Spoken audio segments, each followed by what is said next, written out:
제가 아무래도 국회의원이니까 정치권에 대한 답변을 간단하게 드리고 하나의 제언을 하려고 그럽니다. 우선 이제 아까 뭐 우파 뭐 이런 얘기가 많이 나왔는데 제가 이제 어쩌다 국회의원으로 이제 역사학 교수를 하다가 국회에 들어왔는데 보니까요. 저는 그런 의문을 가져요. 과연 우리나라에 우파 정당이 존재하는가? 그런 의문을 갖습니다. 이게 이제 제가 느끼기로는 중도라는 거짓 때문에 그래요. 심합니다. 이거 거짓이에요. 중도라는 게 그러니까 선거에 우리 당이 계속 졌잖아요. 이번 2번 빼고 그 전에 4번을 내리쳤습니다. 그랬더니 어떻게 했느냐? 계속 무다리를 써가지고 왼쪽으로 이사를 가요. 그러면서 이제 중도를 잡겠다고 가는 거죠. 그런데 그게 왜 말이 안 되느냐 하면 저쪽 사람들은 선거에 졌다고 해서 오른쪽으로 이사를 오느냐?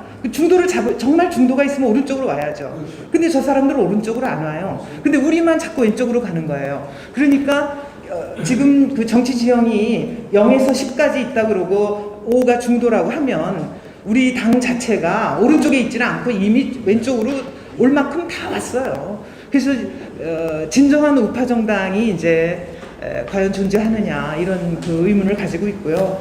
그 다음에 뭐 정치가 이제 정당이 뿌리를 내리질 못했어요. 그래서 무슨 뭐 미국식 그런 오랜 정치적 전통이 없기 때문에도 그렇고 뭐 여러 가지 여건상 약간 뿌리를 내리지 못해서 제가 느끼기로는 이런 말씀 드리면은 이게 또 밖으로 나가면은 문제가 될지 모르겠는데 약간의 떴다방 같아요. 그래서 국회의원은 4년 임기고 그 다음에 당대표는 2년 그 다음에 원내대표는 더해요. 1년이에요 임기가.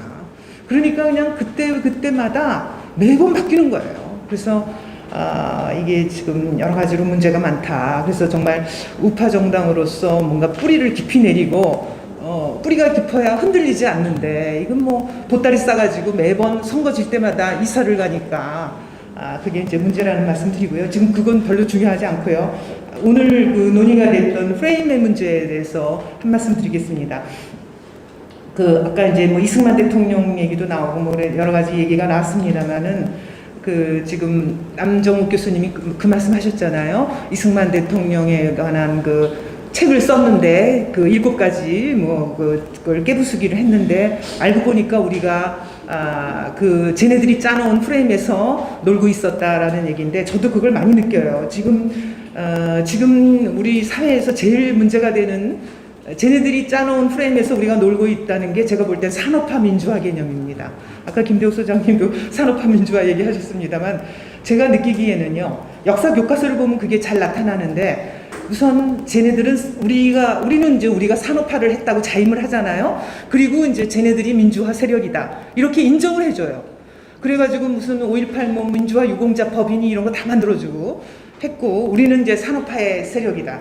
그런데 교과서 보세요. 역사 교과서 보면 저들은 산업화에 대해서 요만큼도 인정 안 해요.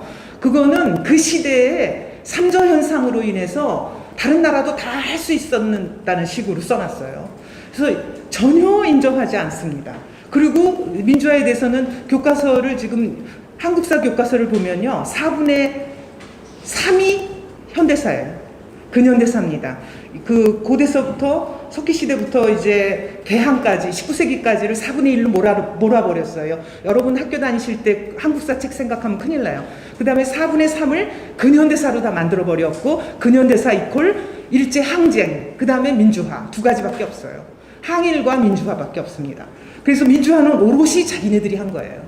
그래서 사실은 민주화라는 게 자기네들이 했습니까? 온 국민이 다 함께 이끌어간 거잖아요. 그거를 자기네가 다 한 것처럼 만들어버렸단 말이죠. 그래서 이제 제가 제안드리고 싶은 거는 뭐냐면 이런 식으로 산업화 민주화라는 게 정치하고 경제를 분리하는 건데 그게 분리하는 게 과연 맞는가 하는 거죠. 이게 정치와 경제라는 건 우리가 자유민주주의 시장경제 얘기하지만 그게 동전의 양면과 같은 거거든요.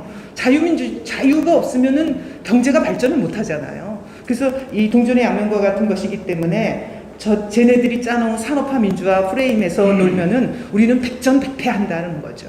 쟤네들은 민주화를 했다고 주장하지만 우리는 민주화의 반대말이 뭐냐면 자기네들이 독재에 투쟁했다는 거 아니에요. 그럼 결국 우리 이승만 대통령, 박정희 대통령은 독재자로, 그래서 쟤네들이 독재라는 말을 교과서에 13번을, 20페이지에 13번을 써놓은 거예요. 금성 교과서가. 그러면서 똑같은 거기에서 북한의 김일성에 대해서는 독재라는 말을 한 번도 안 해요.